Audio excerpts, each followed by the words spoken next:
Sir, ప్రధాన ప్రతిపక్షంగా ఉన్నటువంటి కొంతమంది నాయకులు ప్రతి అధికారులు, పోలీస్ అధికారులందరూ కూడా పింక్ బుక్లు ఎక్కిస్తామని కూడా ఛాలెంజ్ చేస్తున్నారు. దీనిపై ఏం చెప్తారు?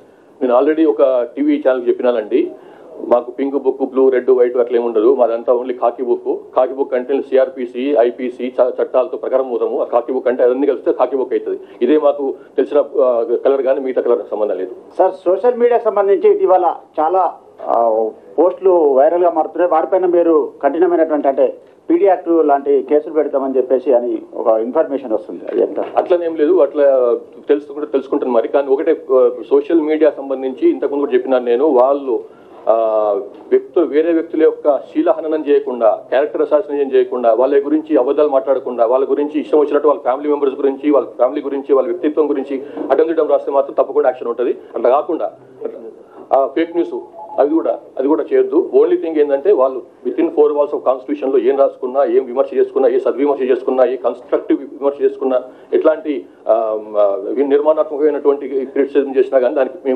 మాకు మన నుంచి ఎట్లాంటి ప్రాబ్లం ఉండదు. కానీ అది దారి తప్పి అది నేరంగా మారితే మాత్రం తప్పకుండా will enter. Thank you very much. Let's have breakfast. పెద్ద డైలాగులు కొట్టిండు కదా శివధర్ రెడ్డి రాగానే డీజీపీ, మాకు పింక్ బుక్ లేదు, రెడ్ బుక్ లేదు, కాకి బుక్. ఎక్కడ పోయింది ఇప్పుడు నీ కాకి బుక్? కాకెత్తుకపోయిందా? కాకి బుక్ను కాకెత్తుకపోయిందా?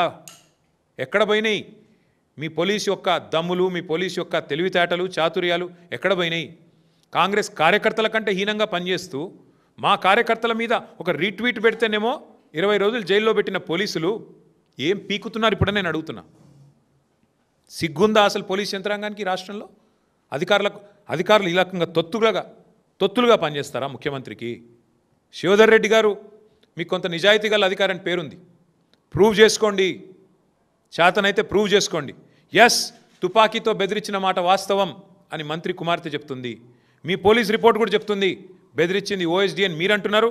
కాదు, బెదిరించింది ముఖ్యమంత్రి ఇచ్చిన తుపాకీతో ముఖ్యమంత్రి సన్నిహితుడు రోహిన్ రెడ్డి బెదిరించిండని మంత్రి గారి కుమార్తె చెప్తుంది. ఎస్, ఎంక్వైరీ చేయండి. ఇద్దరిని ఎవరిని లోపలేస్తారా వేయండి? రోహిన్ రెడ్డిని వేస్తారా, సుమంత్ని వేస్తారా, ఎవరినేస్తారో వేయండి. పోలీసు యొక్క నిజాయితీని రుజువు చేసుకోండి. మీరు కూర్చొని వాటాలు పంచుకుంటే సరిపోతుందా? మీరు కూర్చొని సెటిల్మెంట్లు చేసుకొని, ఈయనకు షాల్వా కప్పి ఆయనకు స్వీట్ తినిపించుకొని ఏదో దీపావళికి ఒకరింటికి ఒకటి పోయినట్టు